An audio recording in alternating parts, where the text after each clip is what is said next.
Hello, people of Raging Potato and the Team BCF YouTube channel. I am Raging Potato from the official Raging Potato YouTube channel, and today we are doing the top 10 facts about the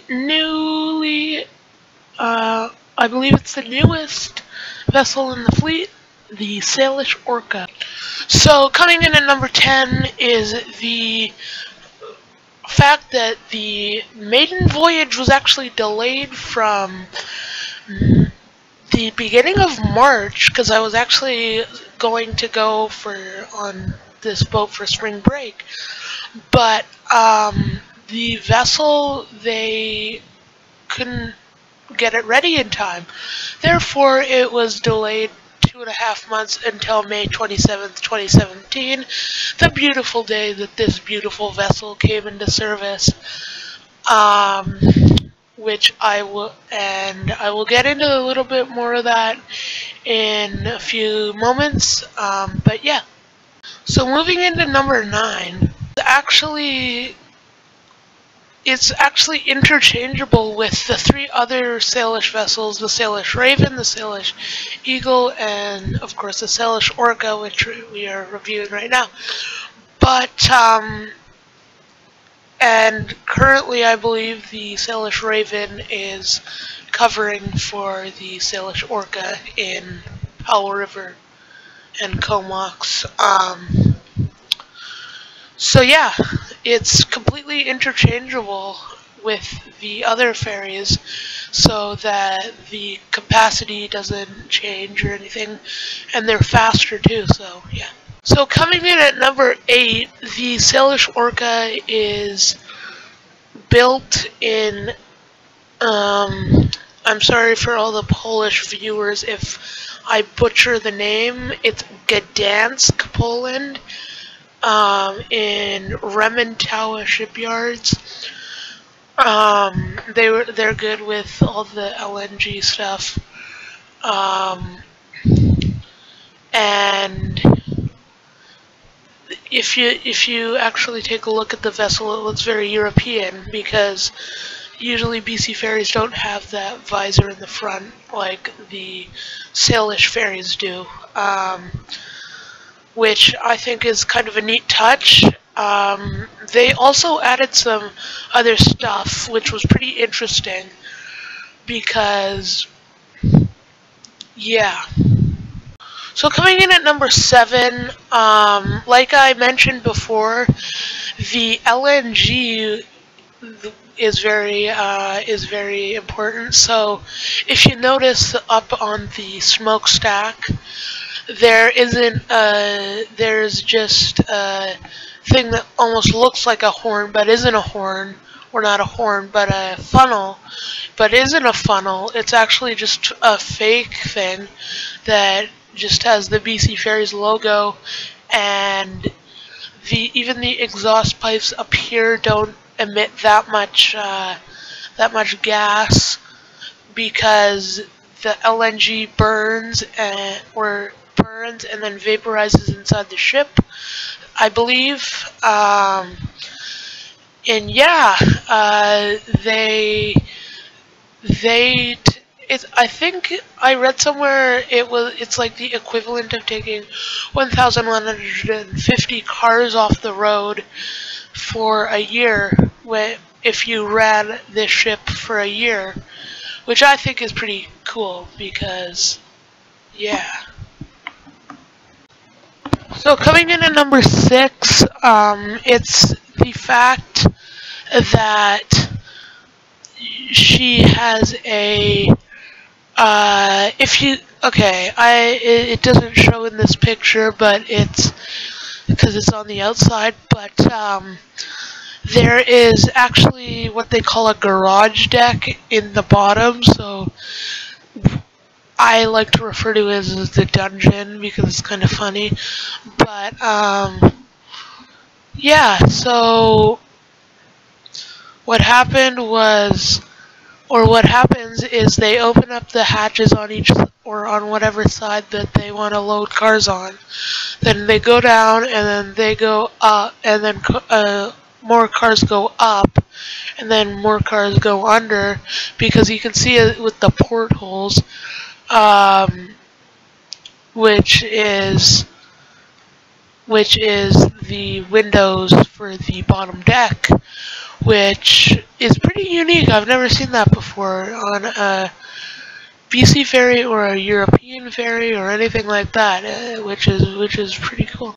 Okay, number 5, guys, is obviously her namesake is the Salish Sea, obviously Salish Orca, um, because there's an abundance of orcas in the Salish Sea. If you've ever traveled along the Salish Sea, you'll be destined to find a orca or two on your ferry ride over to Vancouver or wherever you go.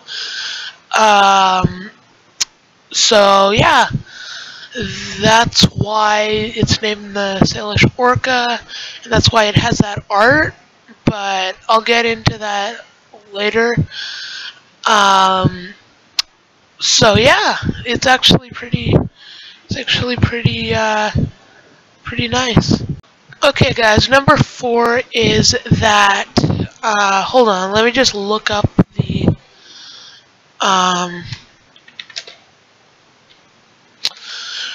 yeah, so the person that painted the Salish Orca is from the Esquimalt First Nations,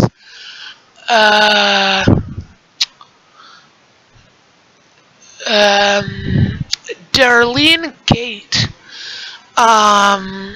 So if you don't know where the Esquimalt First Nations is, then yeah. Anyway, she actually revised it 100 times to bend the needs for the boats for the design, so it's not covering a window or anything, kind of like, yeah. Anyway, that was a cool little tidbit that I found. So number 3 is actually not a fact, but it's a little tidbit or experience I've had, yeah. So, the Salish Orca, if you don't know, it's they, for some reason they have a door in front of the elevator, guys, that you have to push a button, but some people didn't figure that out for a good minute. Same with the whistling doors. Like, I don't get that. I don't get the outcry over the whistling doors up in the top decks. But you have to push a button to get in the elevator. And there was these 2 people that couldn't figure out how to press the button, even though there was a little freaking sign that said, press the button to open the door, because they didn't see that for some reason. Oh, and the elevators tend to break, which is interesting. Maybe it was just because it was a new boat. Okay, number 2 is that they actually had to rebuild the Powell River and Comox ferry berths to fit the Salish Orca, because where they didn't expect it to be the Salish Orca, but they were going to replace the Queen of Burnaby, so they had to replace the berths at the terminals. So that took about 3 months out of the year back in 2014, which is kind of interesting. Okay, so the number 1 fact is that I have actually been on the Salish Orca. You've probably expected this. But yeah, I woke up real nice and early, 5:30 in the morning, middle of July, and went on the Salish Orca. It was very nice. I had bacon and hash browns and stuff like that. I might be going back on that very, very, very soon. I will let you guys know, and I will post it to the Team BCF and my Raging Potato channel. But yeah, I've been on this very, very nice views, very comfortable seating. All in all, 10 out of 10 IGN. Do you know the way? Anyway, yeah, so I've got a little bonus fact that there's actually a washroom in the bottom car deck. For some reason, there's a washroom in the bottom car deck.